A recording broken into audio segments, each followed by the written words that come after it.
أهلا أهلا كيف الحال قد غبت وإليك اشتقنا. वज़ीर-ए-आज़म ने कौमी राब्ता कमेटी के इजलास में मीडिया को ब्रीफिंग देते हुए कहा कि अगर SOPs पर ठीक तरीके से अमल किया तो शहरों को लॉकडाउन नहीं करना पड़ेगा। उन्होंने कहा कि मैं फौज को कहा है कि SOPs पर अमल दरामद के लिए हमारी फोर्सेस के साथ सड़कों पर आए। हम अब तक लोगों को SOPs पर चलने का कहते हैं, लेकिन लोगों में कोई खौफ नहीं और कोई एहतियात नहीं कर रहे, इसलिए फौज को पुलिस फोर्सेस की मदद करने का कहा है। कोरोना से सबसे बड़ी एहतियात मास्क है, इससे आधा मसला हल हो जाता है, इसलिए सब मास्क पहने। इसके लिए हम पूरी तरह जोर लगाएंगे, हमारी पुलिस जोर लगाएगी और इस पर फौज भी उसकी मदद करेगी।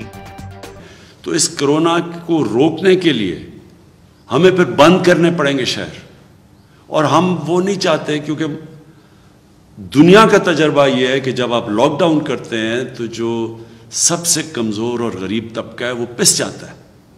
तो इसलिए मुझे तो आज कह रहे हैं लोग कि लॉकडाउन कर दो, लेकिन हम इसलिए नहीं कर रहे क्योंकि बार बार मैं कहता हूं कि जो बेचारे दिहाड़ीदार हैं, जो मजदूर हैं, जो बेचारा तबका कमाता है तो बच्चे खाते हैं, वो सबसे पहले मुतासर होगा। इसलिए हम अभी रुके हुए हैं, लेकिन कितनी देर हम ये रोक सकते हैं लॉकडाउन से आपके ऊपर डिपेंड करता है। अगर आप आज से एहतियात करें जिस तरह एक साल पहले आपने की थी।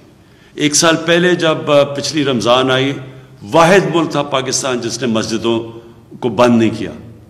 लेकिन मुझे बड़ा फ़ख्र था कि जिस तरह हमारे उलमा ने, जिस तरह उन्होंने लोगों को बताया, जिस तरह इमाम मस्जिद ने लोगों को SOPs पे फॉलो करवाया, पाकिस्तान बच गया। हमें कोई मस्जिदों से कोरोना फैला नहीं। उसी तरह आज अगर आप उसी तरह एहतियात करें, और मुझे अफसोस से कहना पड़ता है कोई एहतियात इस वक्त नहीं कर रहा, कोई SOPs के ऊपर नहीं चल रहा, बहुत कम लोग चल रहे हैं। इससे बहुत बड़े ख़तरे का अब हमें सामना करना पड़ रहा है।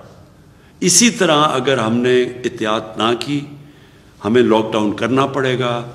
हमारी माईशत जो कि अल्लाह का करम से इस वक्त ऊपर जा रही है, उसको नुकसान पहुंचेगा, दुकानदारों को नुकसान पहुंचेगा, फैक्ट्रीज को नुकसान पहुंचेगा, लेकिन सबसे ज़्यादा नुकसान बेचारे गरीब लोगों को पहुंचेगा।